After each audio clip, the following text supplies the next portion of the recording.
Halo guys, Yasin trip lagi. Kali ini aku mau berbagi pengalaman eksplorku di Jogja selama 3 hari 2 malam. Di sini kita akan menelusuri beberapa tempat seru dan juga unik. Mulai dari lavatur di Gunung Merapi, mengunjungi Pantai Drini di Gunung Kidul, sampai berfoto dengan baju adat Jawa di Malioboro. Malamnya kita juga bakal berkeliling Malioboro sampai ke Pendopo Lawas untuk menonton live musik di sana. Jadi, gimana keseruan perjalanan kita? Langsung kita masuk ke videonya.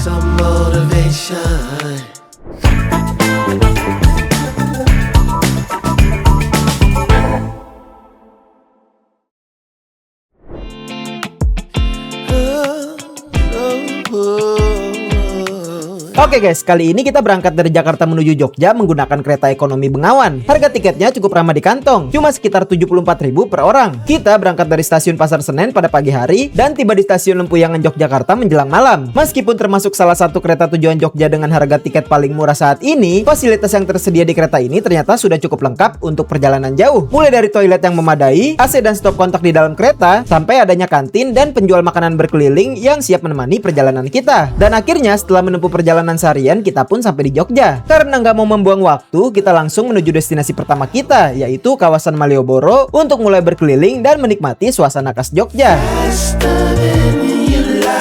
Di sini kita nggak turun langsung di Malioboro guys, tapi kita turun di sekitar Tugu Jogja. Karena ada satu kuliner yang pengen kita coba, yaitu ayam bakar kuah Tugu. Kalau kalian main ke Jogja, kuliner yang satu ini wajib banget masuk daftar kalian guys. Ayam bakarnya disajikan dengan kuah gurih manis, bikin rasanya beda dari ayam bakar pada umumnya. Jujur, ini salah satu rasa yang cukup unik dan mungkin belum pernah kalian cobain sebelumnya.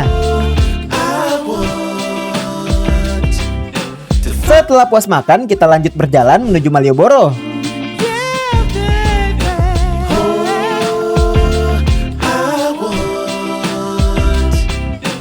Sekarang kita sudah sampai di Malioboro. Alhamdulillah pas kita datang suasananya nggak terlalu ramai, jadi masih cukup nyaman buat jalan-jalan santai. Karena Malioboro ini salah satu pusat oleh-olehnya Jogja, tentunya di sini banyak banget berbagai jenis oleh-oleh, terutama batik. Saking banyaknya toko batik di sepanjang jalan ini, jujur aja aku sampai nggak bisa ngitung ada berapa jumlahnya. Dan di sini ada satu toko batik yang cukup menarik perhatian kita, namanya Hamzah Batik. Dilihat dari luarnya aja, nuansa tradisional khas Jawanya udah kerasa banget. Selain desainnya yang khas, di dalam toko ini juga ada aroma bunga dan wewangian yang dibakar, bikin vibes khas tradisionalnya lebih berasa lagi.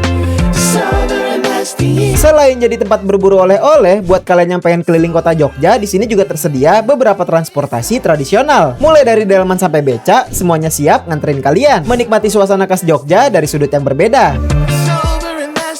Soal makanan, kalian juga nggak usah khawatir. Di Malioboro ada area kuliner tersendiri. Ditambah lagi banyak jajanan dan makanan menarik di sepanjang jalan. Dan karena ini salah satu kawasan wisata paling ramai di Jogja, hiburan di sini juga cukup lengkap. Mulai dari pengamen dengan penampilan yang unik, live music di pinggir jalan, sampai wahana seperti rumah hantu pun ada di sini. Jadi meskipun cuma jalan santai, suasananya tetap seru dan nggak boring. Setelah puas berkeliling di kawasan Malioboro, kita lanjut jalan lagi menuju alun-alun kidul Yogyakarta. Tujuan kita kali ini adalah Pendopo Lawas, salah satu tempat yang pengen kita lihat sebelum mengakhiri perjalanan hari ini.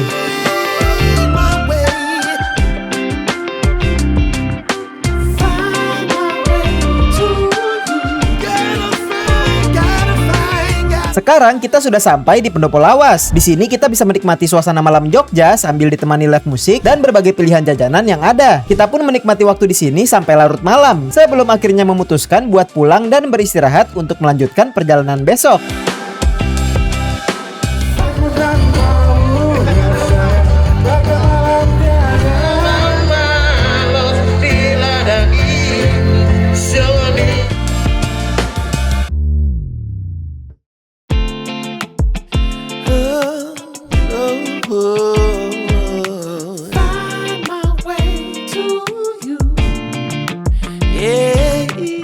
Keesokan paginya kita melanjutkan perjalanan wisata kita ke Gunung Merapi untuk menikmati lavatur.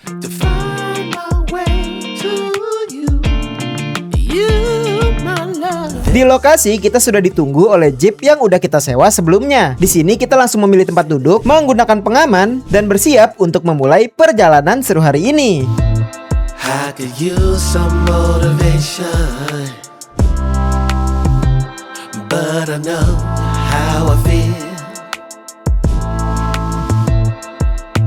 Sekarang kita udah sampai di destinasi pertama, yaitu Museum Petilasan Mbah Marijan. Tempat ini merupakan salah satu lokasi yang menjadi saksi peristiwa erupsi Merapi dan juga tempat di mana Mbah Marijan menghabiskan masa-masa terakhirnya. Di dalam museum ini masih tersimpan berbagai peninggalan dari erupsi Merapi pada waktu itu, yang setiap detailnya diceritakan oleh pemandu kita. Selain itu, di sini juga terdapat makam Mbah Marijan yang bisa dikunjungi wisatawan untuk berziarah. Ada juga sedikit hiburan buat pengunjung, salah satunya foto bersama burung hantu yang cukup menarik perhatian. Di sini juga ada beberapa souvenir yang dijual dengan harga yang menurutku cukup murah. Contohnya gantungan kunci dompet batik yang aku beli ini. Harganya cuma sekitar 1000-an per buah. Nah, setelah puas berkeliling di sini, kita lanjut lagi menuju destinasi berikutnya.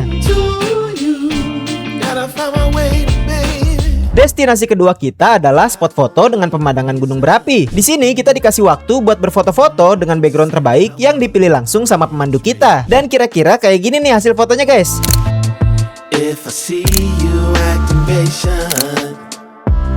Setelah puas foto-foto, kita lanjut menuju destinasi ketiga, guys.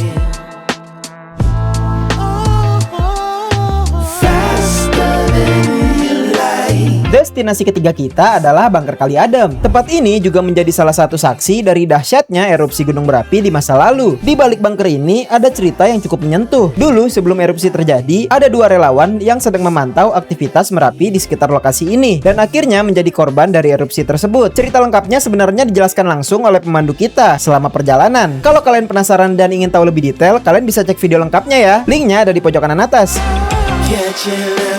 Nah, sebenarnya setelah ini masih ada satu destinasi lagi, yaitu Museum Omahku Memoriku. Isi museumnya kurang lebih mirip dengan Museum Petilasan Mbah Marijan, yaitu berbagai peninggalan dan cerita dari erupsi Merapi di masa lalu. Biar videonya nggak terlalu panjang dan tetap seru buat ditonton, di sini aku cuma kasih sedikit gambaran suasana tempatnya aja ya. Karena setelah ini kita bakal menuju destinasi terakhir yang paling ditunggu-tunggu, yaitu off-road basah di Merapi. Penasaran seseru apa? Yuk langsung kita lihat keseruannya.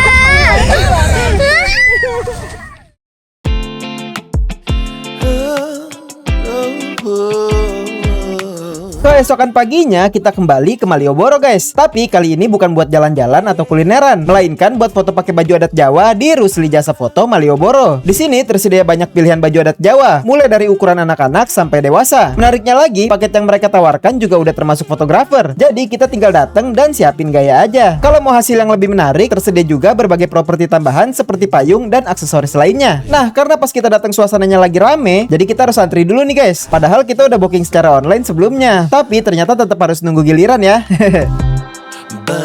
Setelah dapat giliran, kita semua langsung ganti baju, guys.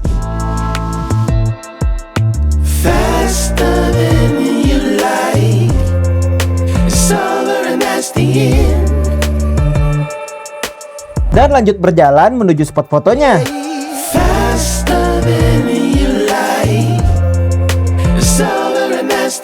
Dan kira-kira kayak gini proses pemotretannya, guys.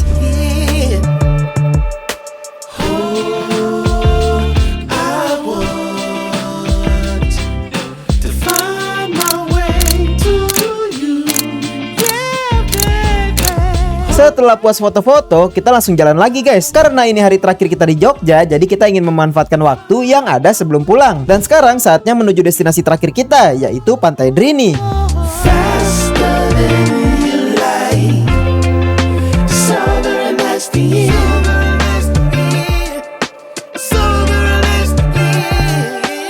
Dan kita sampai di destinasi terakhir kita, guys.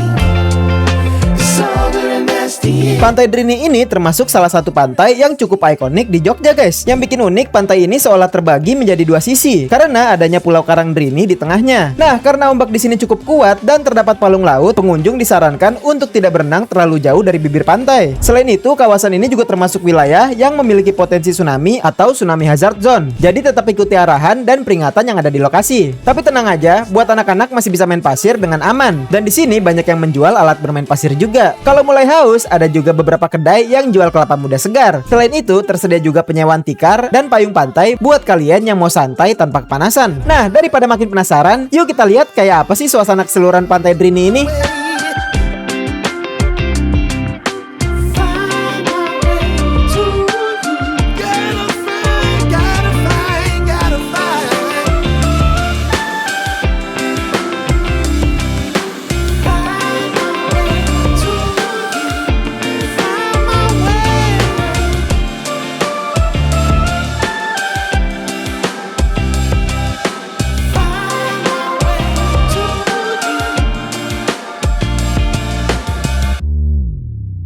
Nah, itu dia pengalaman explore kita di Yogyakarta. Kira-kira lokasi mana yang paling menarik? Tulis di kolom komentar ya. Kalau punya rekomendasi tempat seru lainnya, share juga di bawah guys. Dan kalau kalian suka konten kayak gini, jangan lupa subscribe biar nggak ketinggalan trip seru berikutnya. Buat kalian yang lagi cari tempat makan atau wisata di Yogyakarta dan kota lainnya, juga bisa cek playlist di channel ini ya. Thanks for watching and see you on the next trip. There's so many people who say that they won't.